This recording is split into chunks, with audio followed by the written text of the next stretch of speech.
Hi there, this is Kat Novak, and I'm going to walk you through assembling your Hello Summer wreath kit. So you'll have your sign. You're going to have a metal piece like this. This will be to, as a hanger. You'll have your wreath form with the color coordinated pipe cleaners to coordinate with the mesh. There'll be 2 bags of mesh, one with the inner, labeled inner for the inside circle and the outer for the outer. There's 3 of the larger for the outer, and on the inner circle, you actually have 3 purples and then 2 of the other colors.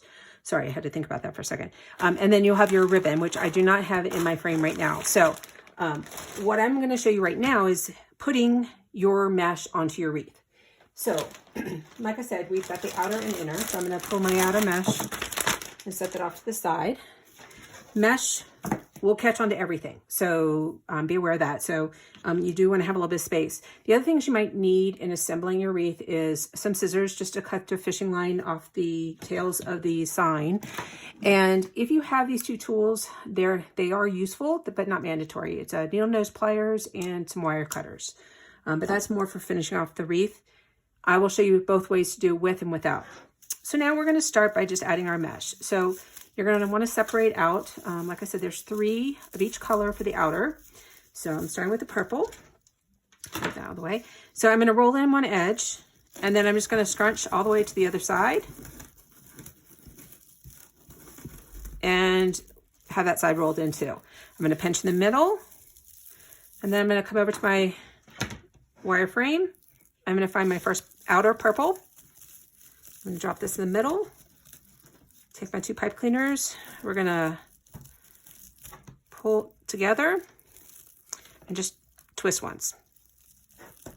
Okay, and we're gonna keep doing that. So I'll grab the next one. Again, rolling in the edge, scrunching to the other side, and having that edge fold in as well. And by doing that, it just kind of keeps the ends, which is where things are more likely to get snagged, kind of tucked in. Okay.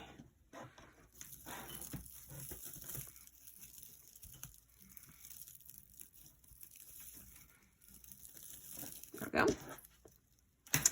And my third purple.